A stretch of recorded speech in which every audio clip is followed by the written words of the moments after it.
आप देख रहे हैं न्यूज़ सेवन इंडिया और मैं हूं अरफाज अहमद डैंग। अभी हम 7 नंबर यार्ड में हैं नरवाल ट्रांसपोर्ट नगर में, और यहाँ पे रात के समय में जो है इस दुकान में आप मेरे पीछे देख रहे होंगे, ये दुकान है। और इस दुकान में जो रात के 1 बजे के करीब जो बताया जा रहा है कि आग लगी है, और आग लगने के कारण क्या है हम बातचीत करते हैं। यहाँ पे हमारे साथ दुकान के ओनर हैं, इनसे। सर क्या नाम है आपका? सर अमनदीप सिंह। सर क्या दुकान थी, ये क्या सामान रखा गया था इसमें, और कितने बजे आग लगी, क्या कारण रहे?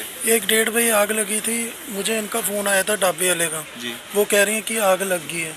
तो पहले कैश पड़ा था अंदर, कैश उठा के तो निकल गए, तो ताले मिले नहीं इधर, तो ताले पता नहीं ले गए कहाँ फेंक गए, तो अंदर कैश चोरी करके आग लगा दी। चोरी हुई है? हाँ जी, हाँ जी। कितने पैसे चोरी हुए? 3 लाख रुपया था। 3 लाख के करीब चोरी हुआ। आपका सामान क्या था इसमें? सामान स्पेयर पार्ट, एसेसरी सारा। मतलब लगभग कितना नुकसान हुआ होगा? 8-10 लाख रुपये। 8-10 लाख रुपये का। तो पुलिस आई थी यहाँ पे? पुलिस आई थी, वो नोट करके चली गई है। वो कहते थे आना चौकी। तो कोई चौकीदार वगैरह यहाँ पे नहीं था? चौकीदार था, 10-12 दिन से बीमार था, आ नहीं रहा था। आ नहीं रहा था। तो यहाँ के जो आसपास के लोग थे, इनके द्वारा क्या मतलब आपको क्या जानकारी दी गई? इधर रहते थे, ऊपर इनका शटर वो कर गए थे, रस्सी बांध गए थे नीचे से। अच्छा। कि आए ना ऊपर से नीचे। सर आप भी एक बंदा इधर आ जाना। सर आप 7 नंबर मतलब जितने भी यहाँ पे दुकानें हैं इनके प्रेसिडेंट हैं, तो क्या कहना चाहेंगे इस तरह की वारदात जो सामने आई है? किस तरह का जो कार्य प्रणाली है पुलिस एडमिनिस्ट्रेशन की तरफ से रहती है? पुलिस चौकी भी यहाँ पे बिल्कुल पास में है, डीएसपी ऑफिस भी बिल्कुल पास में है, तो क्या कारण रहते हैं? ये ऐसा है कि ये कुछ लापरवाही है हमारी अपनी दुकानदारों की। चौकीदार ना होने की वजह से आम जगह ये डकैती चोरी होती है। चोर ने मौका देखकर आया और ताले तोड़े। ताले तोड़ने के बाद दूसरी दुकान के ऊपर डबल स्टोरी पे लड़के कुछ सोए थे, उनको बाहर से लॉक कर दिया, बंद कर दिया, रस्सी से बांध दिया ताकि वो खोलकर आ ना सके। तो उसके बाद उसने अपना काम करने के बाद जो कैश पड़ी थी इनके कहने के मुताबिक 3 लाख रुपया, वो चुरा कर अंदर जो चीज़ें उसको चाहे ज़रूरत होंगी वो लेने के बाद आग लगाकर तो चोर फरार होने में कामयाब हो गया। तो मैं खैर सब दुकानदारों से ये कहना चाहता हूँ कि चौकीदार रखना सबसे ज़रूरी है। हम रात को अपने अपने घरों में होते हैं, यहाँ पीछे जो हादसा होना, ऐसे वैसे शख्स का 10 लाख रुपए का कम से कम स्पेयर पार्ट का लॉस हुआ है और 3 लाख रुपए इनका कैश गया है।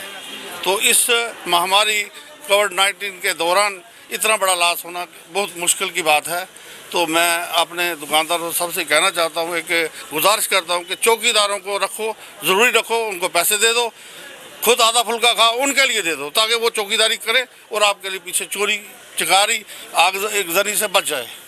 अच्छा सर, यहाँ पे कई दुकानों पे सीसीटीवी कैमरास लगे हुए हैं क्या? हाँ, कई जगह लगे हैं, कई यार्डों में, इधर भी लगा है, वो कॉर्नर पे एक, शायद वो काम नहीं कर रहा है।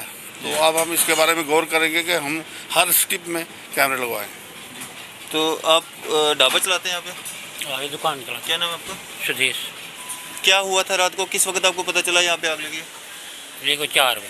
4 बजे आपको पता 4 बजे लगी। वो भी मैं ऊपर गया ना, ऊपर धुआं भी आना अंदर, गैस बड़ी धुआं की बड़ी। मैं सोचे जो तो दूर वाले करने वाले वो आए ना, और वजह करने मैं थल्ले उसने नहीं ऊपर टेप डैक लगी थी, वो लाई ली, लेटे रहे उसका। ये आए सवेरे 6 बजे लाए नहीं आनी, 20 आवाज मारी, शटर खोलिया।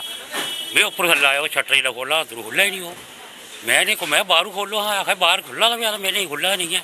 जी बाहर आखिर रस्सी बजी है, वो रस्सी ने बड्डी है, रस्सी बांधी हुई थी आपकी शटर को? रस्सी। फिर मैं बाहर निकला, ये सरदार साहब लिखे में थे, आज से आग लगी गई बाहर है। ये तो आग किस तरह बुझाई गई? सर फायर ब्रिगेड को फ़ोन किया। तो अब क्या मांग करते हैं आप, मतलब किस तरह की सिचुएशन है, क्या कहेंगे? नुकसान तो हो गया सर, अब क्या मतलब क्या मांग करेंगे आप?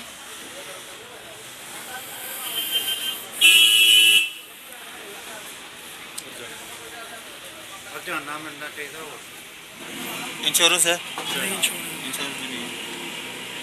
तो कहीं ना कहीं जो एक बड़ी लापरवाही जो है वो यहाँ पे देखने में सामने आ रही है। जिस तरह से चोर जो है यहाँ से चोरी करके कैश लेके सामान को आग लगा के जाते हैं और किसी को भनक तक नहीं लगती है, कहीं ना कहीं सोचने का विषय है। और पुलिस की कार्यप्रणाली पर यहाँ कहीं ना कहीं अंकुश लगता हुआ है। सर पुलिस की तरफ से कहीं कुछ ढिलाई बरती जा रही है? नहीं, किसी जगह देखो पुलिस का जो काम था उसने अब आकर मौके पर अपना काम कर दिया। रात को उनको गश्त भी चलती रहती है। कुछ हम किसी पे ब्लेम देने से बेहतर है अपने आप को कोसें कि हमें चौकीदार क्यों नहीं रखा है। उसकी वजह से चौकीदार रखा है, कोई बीमार है? बीमार तो है, लेकिन अब 10 दिन से अगर चौकीदार जिस यार्ड में नहीं आएगा तो उसकी रखवाली कौन करेगा।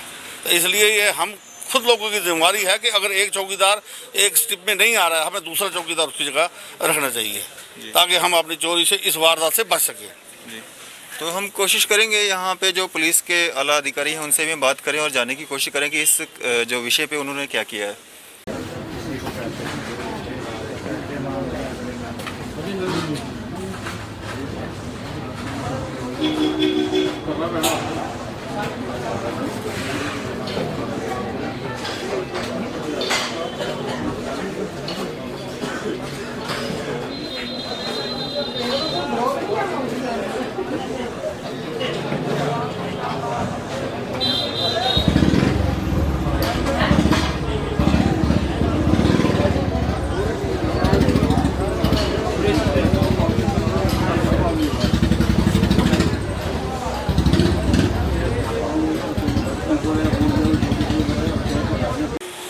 पुलिस से बात करने पे हमने पाया कि जिस तरह से पुलिस एडमिनिस्ट्रेशन की तरफ से जो अपनी जो कार्रवाई की गई है उसमें उनका कहना है कि जो डिटेल जो है दुकानदार की तरफ से, जो दुकान में आग लगी है उनकी तरफ से जो डिटेल दी गई है उसमें कहीं भी इस तरह का जिक्र नहीं है कि वहाँ पे चोरी हुई है। और जो शटर को जो रस्सी लगा के बंद करने की बात की गई है वो अभी तक जो है सामने नहीं आई है। अगर वो लोग आते हैं यहाँ पे कंप्लेंट देते हैं, अभी तक उनके द्वारा जो है कंप्लेंट भी नहीं दी गई है। हाँ, रात को जो उनके द्वारा डिटेल दी गई है उसमें जो है इस बात का जिक्र नहीं हुआ है कि वहाँ पे जो है इस तरह की कोई चोरी या 2.5-3 लाख रुपया चोरी होने का जो वाक़या है। और आग के कारणों का जो है, आग किस तरह से लगी है इसके कारणों का जो है अभी तक पता नहीं लग पाया है। फिलहाल आप देखते रहिए न्यूज़ सर इंडिया। मैं अरफाज़ अहमद, कैमरामैन शाहनवाज के साथ।